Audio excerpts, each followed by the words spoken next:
वो दुनिया वास्तविक दुनिया नहीं है। एक वास्तविक दुनिया पर्दे के पीछे भी है।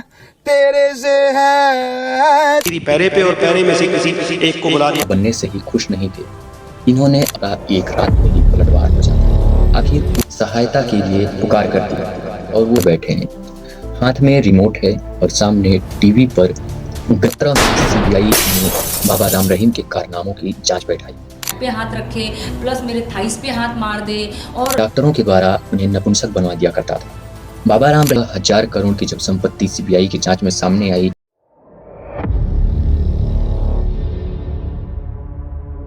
बाबा राम रहीम एक ऐसा व्यक्तित्व जो खुद को भगवान मानता था।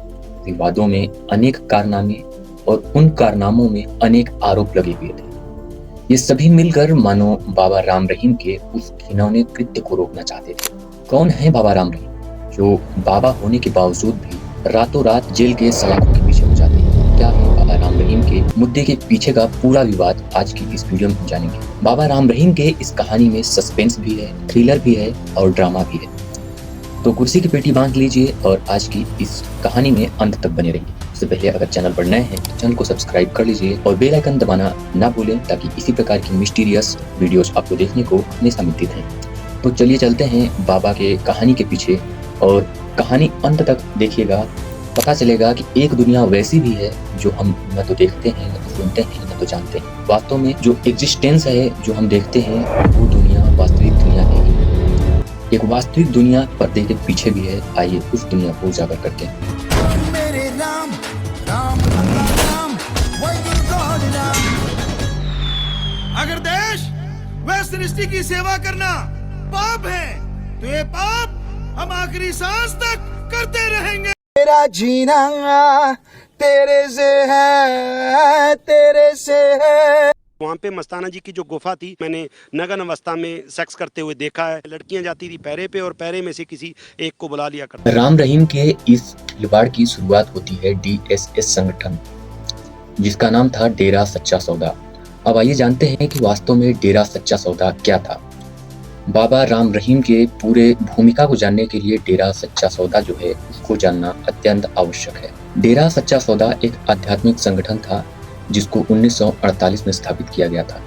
डेरा सच्चा सौदा के 3 प्रमुख अब तक हो चुके हैं, जिसमें से पहले प्रमुख थे शाह मस्ताना जी महाराज। शाह मस्ताना जी महाराज ने ही डेरा सच्चा सौदा की स्थापना की, जिसके बाद डेरा सच्चा सौदा के दूसरे प्रमुख शाह सतनाम जी महाराज हुए और डेरा सच्चा सौदा के तीसरे प्रमुख गुरमीत सिंह राम रहीम बने। ये तीसरे प्रमुख थे जिन्होंने डेरा सच्चा सौदा की कमान संभाली और 23 वर्ष की उम्र में ये डीएसएस की गद्दी को संभालते हैं। इनका खेला तब शुरू हुआ जब ये गद्दी पर बैठे।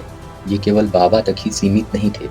गद्दी पर बैठते ही ये अपने को रॉक स्टार बाबा कहलवाने लगे। ये केवल बाबा बनने से ही खुश नहीं थे, इन्होंने अपने आप को फिल्मों में भी दिखवाने का एक सिद्धांत बनाया और ये फिल्मों की दुनिया में भी उतरने लगे और एक एक करके वे एक के बाद एक फिल्में रिलीज करते गए। इसी प्रकार की कई फिल्में इन्होंने बनाई, जिनमें से उस फिल्मों के नाम मैं आपके सामने रखना चाहूंगा। 2015 में इन्होंने एक फिल्म बनाई मैसेंजर ऑफ गॉड। 2015 में एक और इनकी फिल्म रिलीज होती है मैसेंजर ऑफ गॉड 2 MSG 2। इसके बाद फिर 2016 में इनकी एक और फिल्म आती है वॉरियर लायन हर्ट। 2017 में इनकी एक और फिल्म रिलीज होती है हिंद का नापाक हो जवाब। इसी प्रकार करके एक के बाद एक ये फिल्में देते गए और बाबा के साथ साथ ये धीरे धीरे सेलिब्रिटी भी बनते गए। अब वो बाबा जो कभी सनातन का प्रचारक हुआ करता था, अब वो सनातन के प्रचारक होने के साथ साथ धीरे धीरे रॉक स्टार सेलिब्रिटी भी बन चुका था। बाबा राम रहीम जब से डेरा सच्चा सौदा के गद्दी पर बैठे थे, उस समय से लेकर 2002 तक बाबा राम रहीम के नाम का मानो डंका बज चुका था। हर ओर बाबा राम रहीम ही हर किसी को नजर आ रहे थे। लोगों के बीच वे मसीहा बनकर उभर चुके थे। वे लोगों की दया को समझते थे और लोगों की मजबूरियों को समझते थे, फंड दान करते थे, लोगों की सहायता किया करते थे, जिस प्रकार से भी हो सकता था वो उनकी मदद करते थे। लेकिन पर्दे के पीछे उनका कारनामा कुछ और ही हो रहा था। लेकिन 2002 की एक रात कुछ ऐसा होता है जिसके बाद राम रहीम की पूरी सत्ता का एक रात में ही पलटवार हो जाता है। आखिर उस रात ऐसा क्या हुआ था, आइए जानते हैं। 2002 की एक रात जब पूरा भारतवर्ष गहरी नींद में सो रहा था, उस रात एक गुमनाम चिट्ठी आती है, वो भी 2002 के उस समय के तत्कालीन प्रधानमंत्री अटल बिहारी वाजपेयी जी के नाम से। उस चिट्ठी में एक साध्वी अपनी पीड़ा को व्यक्त करते हुए प्रधानमंत्री अटल बिहारी वाजपेयी जी से सहायता के लिए पुकार करती है, और वो साध्वी अपनी पीड़ा को उछालते हुए उस पत्र में जो कुछ लिखती है वो वास्तव में दिल दहला देने वाला है। उस साध्वी के इस चिट्ठी को मैं आपको पढ़कर सुनाता हूँ कि वो साध्वी अपने इस चिट्ठी में बाबा राम रहीम के इस काले कारनामों के बारे में क्या लिखती है। तो कुर्सी की पेटी बांधकर उसकी चिट्ठी को सुनने के लिए तैयार हो जाएं। वो साध्वी अपने पत्र की शुरुआत करते हुए कुछ इस प्रकार से लिखती है। सेवा में माननीय प्रधानमंत्री जी श्री अटल बिहारी वाजपेयी भारत सरकार। विषय डेरे के महाराज द्वारा साध्वी लड़कियों का बलात्कार की जांच करना। साध्वी आगे लिखती है, श्रीमान जी, नम्र निवेदन है कि मैं पंजाब की रहने वाली हूँ और डेरा सच्चा सौदा DSS हरियाणा के सिरसा में स्थित कुरुक्षेत्र तेरा ही आसरा में साध्वी लड़की के रूप में कार्य कर रही हूँ। मेरे साथ साथ सैकड़ों लड़कियां भी 16 से 18 घंटे डेरे में हर दिन काम करती हैं। साथ ही हमारे साथ यहाँ के महाराज गुरमीत सिंह हर दिन यौन शोषण करते हैं और बलात्कार करते हैं।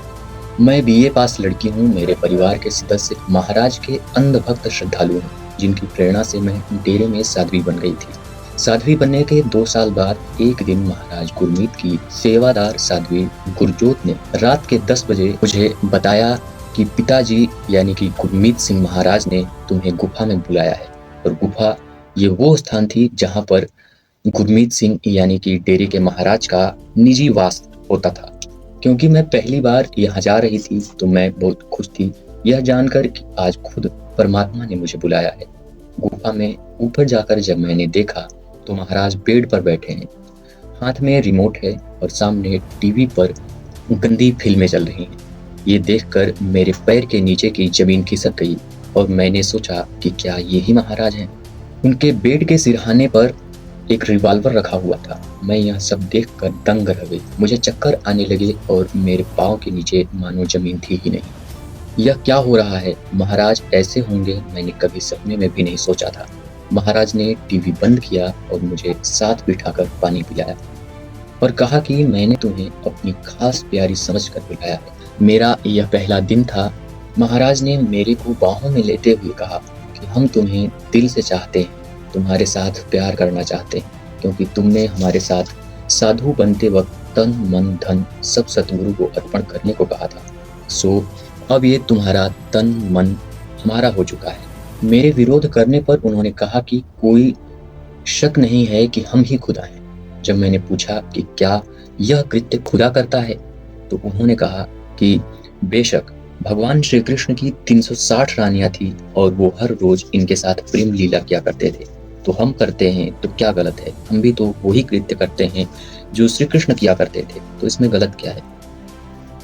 आगे कहते हैं कि यह कि अगर हम चाहें तो इस रिवॉल्वर से तुम्हारे प्राण पखेरु उड़ाकर दाह संस्कार कर सकते हैं। तुम्हारे घर वाले सब प्रकार से हमारे वश में हैं। वो हमारे अंधभक्त हैं।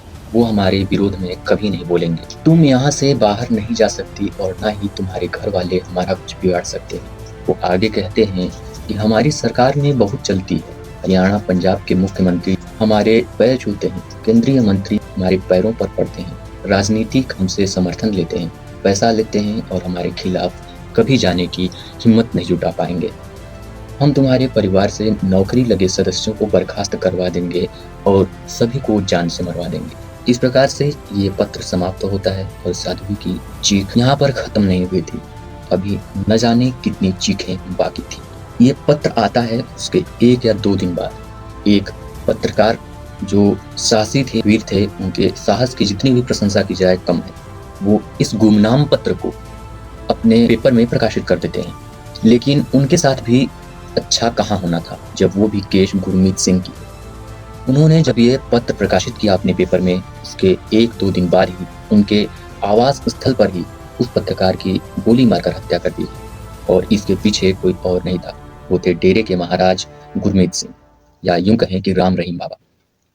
तो अब जो फिल्म स्टार था, रॉक स्टार था और बाबा था, अब वो रेप के केस में और मर्डर के केस में गैंगस्टर भी बन चुका था। उस गुमनाम साध्वी के इस पत्र को आने के बाद जो खुलासा हुआ, उससे पूरी भारत की आबादी स्तब्ध रह गई कि वास्तव में ये हो क्या रहा था। इसके बाद 2017 में सीबीआई ने बाबा राम रहीम के कारनामों की जांच बैठाई।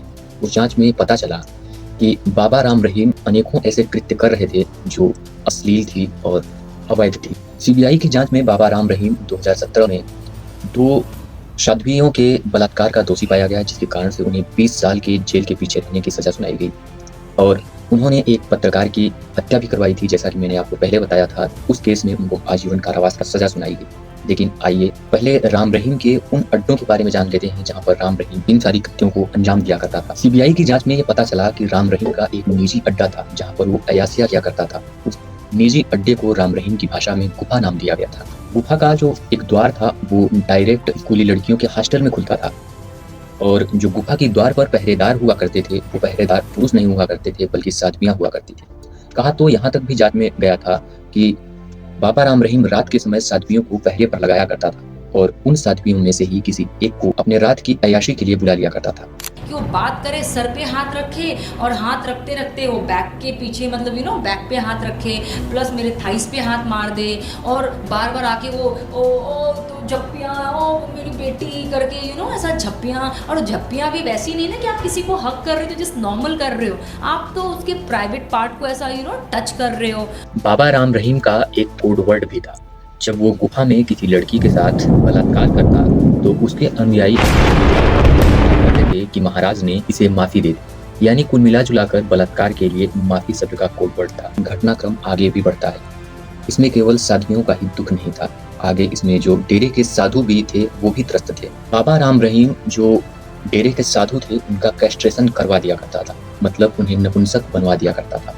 कई साधुओं ने ऐसा भी बयान दिया कि बाबा राम रहीम पहले उन्हें नशीली दवाएं देता था और फिर डॉक्टरों के द्वारा उन्हें नपुंसक बनवा दिया करता था। बाबा राम रहीम उनसे कहता था, साधुओं को बहकावा देता था कि अगर आप अपनी गंदगी को निकलवा देंगे तो ईश्वर के करीब आ जाएंगे और फिर आपको ईश्वर प्राप्ति में, मोक्ष प्राप्ति में कोई तकलीफ नहीं होगी। इस प्रकार के बहकावे और साझा देकर उन्हें नपुंसक बनवा दिया करता था। अब उससे राम रहीम को फायदा ये होता था कि जो साधु होते थे वो अब ना तो घर जा सकते थे और ना तो कहीं और, क्योंकि समाज उन्हें अब स्वीकार नहीं करता क्योंकि वो नपुंसक बन चुके थे। कहीं न कहीं साधु शर्मिंदा होते थे कि अगर वो गृहस्थ आश्रम में भी प्रवेश करेंगे तो वो पकड़े जाएंगे और उनकी बदनामी होगी। जिस कारण से अब साधु बंधुआ बनकर केवल मजदूर के रूप में काम करते रहते थे। साधु केवल नाम के बसते थे, वे मानसिक स्थिति से भी टूट जाते। लेकिन साधुओं के साथ अत्याचार यहीं बंद नहीं हुआ। साधुओं को वो शारीरिक और मानसिक तौर पर तो लूट ही लेता था, इसके बाद उसका असली खेल शुरू होता था। वो साधुओं से पावर ऑफ अटॉर्नी पर हस्ताक्षर भी करवा लेता था। पावर ऑफ अटॉर्नी एक ऐसा डॉक्यूमेंट होता है जिसपे हस्ताक्षर करने के बाद आपकी पूरी संपत्ति जो होती है किसी एक संगठन के नाम हो जाती है। पावर ऑफ अटॉर्नी पर हस्ताक्षर करवाने के बाद जो साधु हुआ करते थे उनकी पूरी संपत्ति DSS यानी डेरा सच्चा सौदा संगठन के नाम से हो जाया करती थी। यानी उन साधुओं के पास न तो धन बचा था, न तो तन बचा था और न ही मन बचा था। इस राम रहीम ने उन साधुओं का कुछ भी नहीं छोड़ा और उन्हें एकदम समाप्त करके छोड़ा। वो केवल उनकी सांसें चल रही थी और बाकी उनके पास कुछ नहीं था। चीजें साध्वियों के साथ भी हुई और यही चीजें साधुओं के पास भी हुई। ये सारा अत्याचार करने के बाद जो राम रहीम के पास पूंजी थी उसे सुनकर पूरी दुनिया स्तब्ध रह गई। इतनी पूंजी जितनी पूंजी किसी बॉलीवुड स्टार के पास भी नहीं थी। 16,000 करोड़ की जब संपत्ति सीबीआई की जांच में सामने आई तो पूरा देश दंग रह गया। किसी बाबा के पास इतनी भयानक संपत्ति, इतनी ज्यादा संपत्ति कैसे हो सकती है? वो भी न तो बिजनेसमैन है, न तो कोई और उसकी फाउंडेशन चलती है, फिर भी इतनी अधिक संपत्ति। और ये संपत्ति थी तो केवल उन साधुओं की जो डेरे को अपना सब कुछ अर्पित करके साधु सन्यासी बन गए थे। लेकिन उन्हें साधु सन्यासी बनने के बावजूद हड़पा गया, लूटा गया। राम रहीम केवल 1 या 2 साधुओं के साथ ऐसा नहीं किया था या 1 या 2 साधुओं के साथ ऐसा नहीं किया था। हालांकि जांच में कुछ साधुओं और कुछ साध्वियों को ही सामने लाया गया, लेकिन इंटरनल मामलों में ऐसा पता चला है कि करीबन 400 साधु और लगभग इतनी ही साध्वियां उसके यौन शोषण और उसके पूंजी शोषण का शिकार बन चुके थे। इसी प्रकार से अनेकों दुष्कर्म करते हुए जब सीबीआई ने उसे पकड़ा तो 2017 से लेकर अभी तक वो हरियाणा के जेल में सजा काट रहा है। राम रहीम की स्टोरी आपको कैसी लगी वो बताइएगा कमेंट बॉक्स में। मिलते हैं अगली वीडियो के साथ, तब तक के लिए धन्यवाद।